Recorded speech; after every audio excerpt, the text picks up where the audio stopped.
ఆంధ్రప్రదేశ్లో అంగన్వాడీలు కదం తొక్కారు. వేతనాలు పెంచడంతో పాటు తమ సమస్యలను పరిష్కరించాలంటూ నినదించారు. విజయవాడలో చేపట్టిన మహాధర్నాకు ఏపీ వ్యాప్తంగా ఉన్న అంగన్వాడీలు తరలివచ్చారు. ప్రభుత్వ నిర్బంధాన్ని అధిగమించి మరీ అంగన్వాడీలు భారీగా విజయవాడకు తరలివచ్చారు. ధర్నా చౌకంతా అంగన్వాడీలతో నిండిపోయింది. కూటమి ప్రభుత్వానికి ఎన్నిసార్లు విజ్ఞప్తి చేసినా పట్టించుకోలేదని, ఇప్పుడు తమ డిమాండ్లు నెరవేరే వరకు వెనక్కి తగ్గేది లేదని అంటున్నారు అంగన్వాడీలు.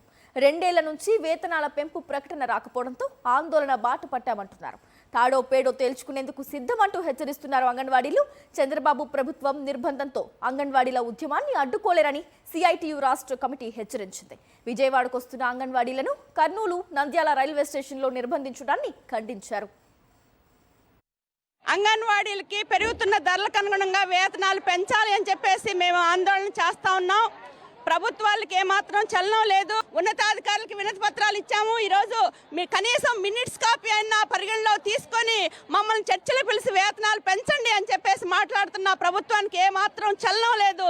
అందుకనే అనివార్యంగా ఈ ఫిబ్రవరి 23వ తారీఖు నుండి చాలా శాంతియుతంగా రాష్ట్ర వ్యాప్తంగా రిలే దీక్షలు చేసినా కూడా ప్రభుత్వం పట్టించుకోని కారణంగానే ఈరోజు వేలాది మంది అంగన్వాడీ మహిళలు ఈరోజు టెంట్లో కూర్చో ఉన్నారు. ప్రభుత్వం ఇప్పటికైనా ఆలోచన చేయాలి, చర్చించాలి, వెంటనే వేతనాలు పెంచాలి అనే డిమాండ్.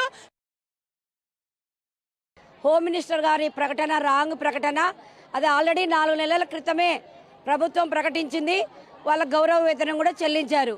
అనవసరంగా ఈరోజు వస్తున్నటువంటి అంగన్వాడీ కార్మికులందరినీ కూడా అర్ధాంతరంగా రైల్వే స్టేషన్లో, బస్టాండ్లలో నిలిపివేయడం కోసం మంత్రి గారు ప్రకటించారు. ఆ ప్రకటన అవాస్తవము. శాఖ మంత్రివర్యులకు 23వ తేదీ చర్చలకు వెళ్ళినప్పుడు ఖచ్చితంగా గౌరవ వేతనాలు పెంచాలి, కనీస వేతనాలు ఇవ్వాలి. ఇప్పటికీ 2 సంవత్సరాల నుండి ముఖ్యమంత్రి వర్యులకు కలవడానికి సమయం ఇచ్చాం. అయినప్పటికీ కూడా మంత్రి గారు విస్మరించారు. అందుకే ఈ చెలో విజయవాడ 2వ తేదీ దీక్ష నిర్వహించుతున్నాము, ధర్నాను.